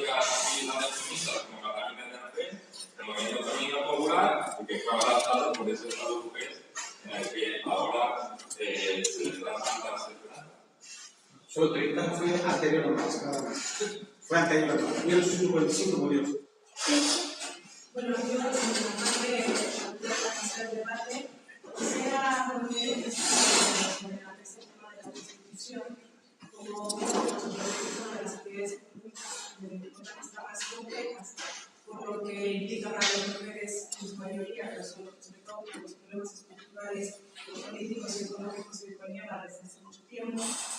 Creo que desde el debate legislativo, y es ahí donde creo lo importante que es que nos sumayan mujeres en estos órganos de poder significar los comunidades feministas, hay un debate que desde mi punto de vista plantea dos líneas.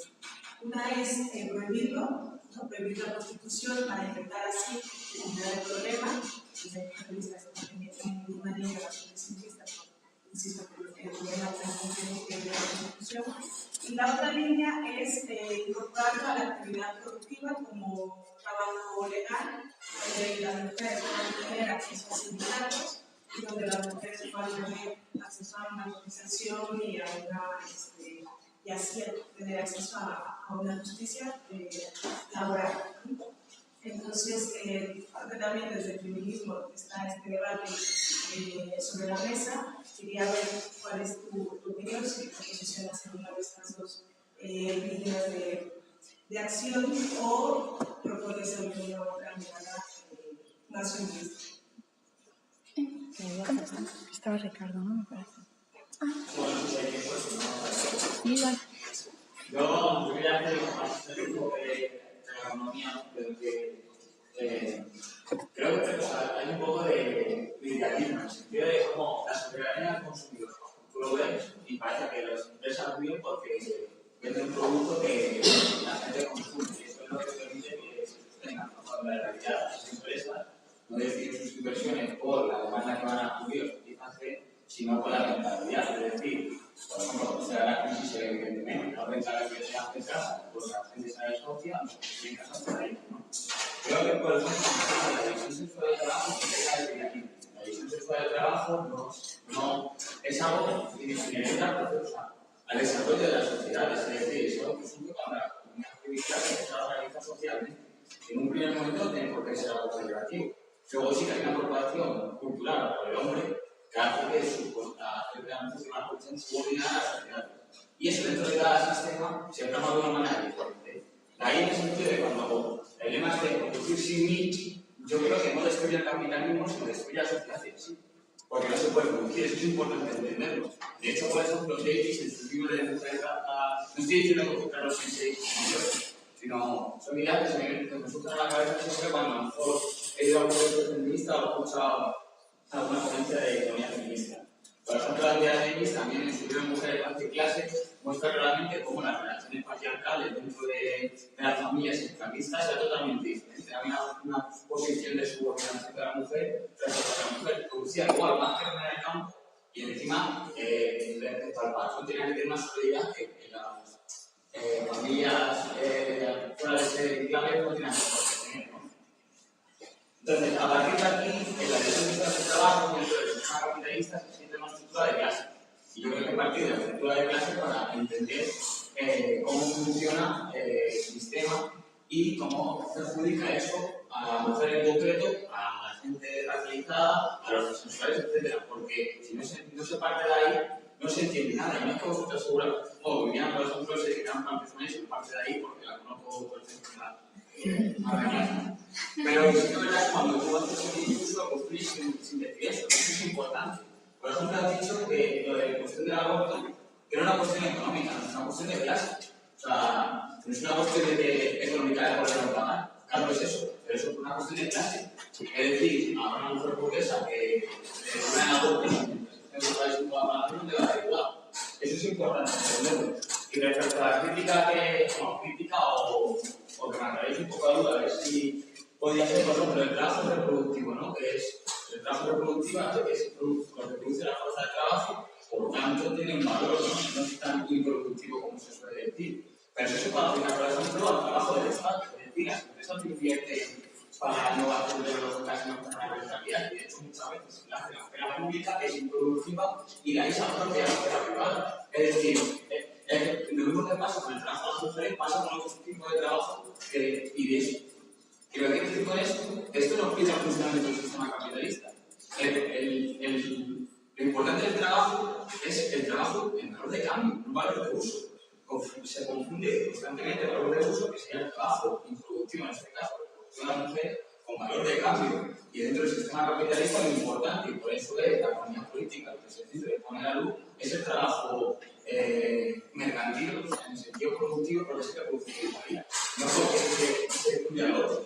Es decir, la crisis actual, eso no se te dice, la tasa no se explica por la incorporación de la mujer al trabajo, sino se explica por otros factores. Ahora bien, claro, la incorporación de la mujer al trabajo, pues se pone otros ejemplos como puede ser una estructuración de la familia, el factor del uno de que salieron muy bajo también en parte por esa incorporación, ¿no? También es una cosa porque la industria de ese Bueno, no, la verdad no tengo tiempo para responder todo lo que dijiste, pero uno, te recomiendo que leas mi libro porque cuando yo hablo de problemas económicos hablo de problemas de clase. Quizás no lo digo abiertamente porque estoy hablando de una manera introductoria y no vengo a mostrar marxismo y sacudir manuales, ¿no? Me parece que es mejor que la gente tenga una introducción y después por sí mismo pueda llegar y sacar conclusiones.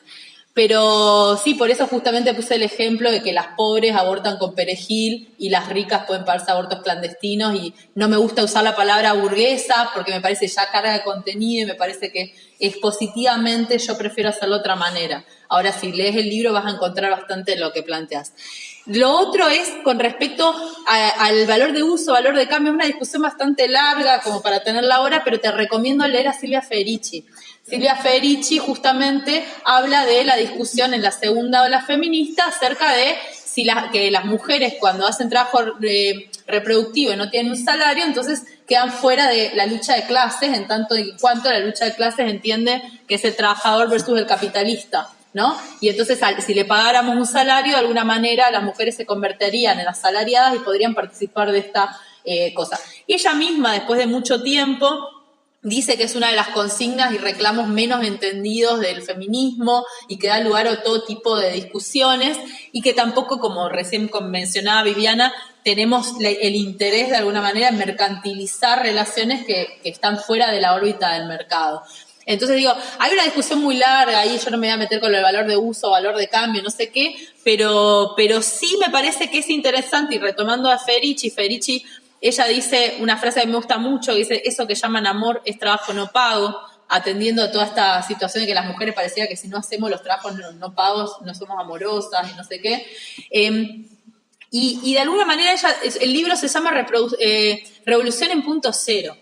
Y Revolución en punto cero es porque ella dice que si nosotros logramos revolucionar las condiciones en las que desarrollamos todos estos trabajos que dijimos forman parte del sostenimiento de la sociedad como tal, que le dan de comer a este obrero que sale todos los días a ser víctima de la extracción de plusvalor, ¿no? Si logramos revolucionar eso, estamos dinamitando las bases por las cuales funciona el sistema capitalista también. Entonces, en ese sentido, bueno, no está de acuerdo, no voy a hacer actos de cederle al mansplaining, pero al margen de eso, digo, el trabajo que planteamos acá como la revolución en punto cero es también dinamitar los conceptos que tenemos de trabajo productivo y de trabajo reproductivo. Y justamente de eso se trata la discusión.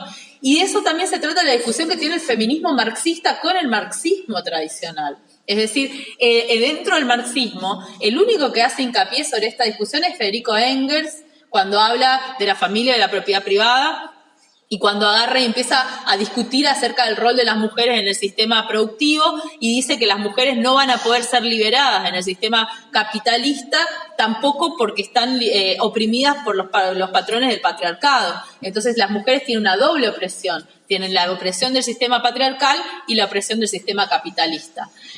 Para no extenderme en esto, me gustaría retomar la pregunta de la compañera sobre la prostitución y sobre el abolicionismo-revolucionismo, que tiene que ver también con qué le pedimos al Estado y qué no. Nosotros vivimos en una sociedad capitalista y lo cierto es que los y las trabajadoras se organizan por mejorar sus condiciones de trabajo.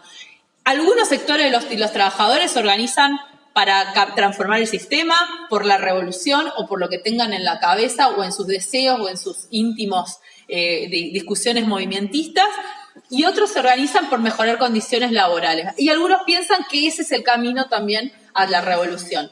Lo cierto es que al Estado nosotros no podemos dejar de exigirle las cuestiones que hacen a las condiciones de nuestro trabajo todos los días, porque si tuviéramos que esperar a la revolución, entonces que trabajen los niños, que trabajen las mujeres y que las jornadas laborales sean de 16 horas, que no tengamos vacaciones y qué sé yo, si total estamos esperando la revolución, no peleemos nada, ¿no? No peleemos nada, el día que llegue la revolución vamos a estar en el paraíso, la clase obrera va al paraíso, ya lo sabemos. Entonces, hay una discusión, sí, y esa es una discusión importantísima dentro del marxismo también, que tiene que ver si la revolución se da por etapas, si la revolución se da de una vez, si es un partido de masa, si es un partido de vanguardia, todo el trotskismo, leninismo, son un montón de discusiones que tienen que ver con la historia de nuestras luchas sociales también y de las conquistas que llegamos. Lo cierto es que nadie le podría decir a los trabajadores que lucharon por la jornada laboral de 8 horas que esperaran la revolución y no pidieran un recortamiento de la jornada laboral que les quitaba la vida de otra manera. Fábricas en las que murieron mujeres y niños por tener condiciones insalubres de trabajo y jornadas extensas. Nosotros seguimos luchando todavía hoy porque en un montón de lugares las jornadas sean reguladas a 8 horas. Yo les ponía el caso recién de que en mi país acaban de habilitar el trabajo de niños menores de 15 para las plantaciones de tabaco. Digo, retrocedimos. Y en ese sentido el debate de la prostitución es un debate emblemático del feminismo en este momento. En la Argentina está exactamente el mismo debate, el abolicionismo, como le decimos nosotros, que es terminar con la prostitución, y el regulacionismo, que es estas discusiones. Yo no tengo una posición tomada frente a eso, entiendo las dos posturas. Yo soy abolicionista en el largo plazo, como así también quiero a la abolición de este sistema de explotación. Pero en el corto plazo también soy regulacionista, como soy regulacionista con las leyes en general que hacen a las condiciones laborales y la inserción laboral de las mujeres. Entonces, en ese sentido, digamos, entiendo que las mujeres, sobre todo las mujeres más pobres, se ven forzadas en muchos casos a la prostitución. Acá en Europa pasa mucho con el caso de las mujeres migrantes, de las mujeres refugiadas. En muchos países la prostitución es la única opción que tienen de trabajar. Y en general son las mujeres más pobres, las más desprotegidas y las que están por debajo de la explotación en todo su sistema. Ahora, regularlo implica también que el Estado se convierta en proxeneta. Entonces, en ese sentido, ¿cómo lo hacemos práctico? ¿En qué sentido decimos? Y las experiencias que hay en cuanto a la regulación de la prostitución tampoco han dado respuestas muy satisfactorias. Los datos que hay de países como Holanda, etcétera, no muestran que la prostitución haya mejorado, sino al contrario, que haya aumentado y que hay más trata. Entonces digo, hay un montón de cuestiones que muestran algunas necesidades que son clarísimas de las personas en situación de prostitución, que necesitan dejar de ser perseguidas por la policía, dejar de ser explotadas, tener, como decís, una cotización y poder jubilarse y poder tener derechos laborales. Pero por el otro lado queremos seguir siendo objetos de consumo y que nuestros cuerpos estén mercantilizados y que la salida entonces sea poder alquilar nuestros vientres, nuestros úteros, nuestras conchas, digamos. Entonces hay una discusión muy fuerte, por eso yo digo, yo no puedo tomar una posición y también lo hago porque nunca estuve en esa situación. No sé lo que es ser prostituta, no sé lo que es luchar por los derechos de las prostitutas. Sí leo ávidamente todas estas discusiones y me parece que son centrales y que creo que hay que apoyar de alguna manera el debate y a un debate sano y respetuoso por ambas partes, porque hay veces que se pone muy fuerte, pero que entiendo que es un debate de vida o muerte también, porque para muchas mujeres la prostitución es la única forma de llevar alimento a su casa. Y además en condiciones muy deplorables. Entonces, no te puedo dar eso, solamente ese panorama, digamos. Bueno, muchas gracias.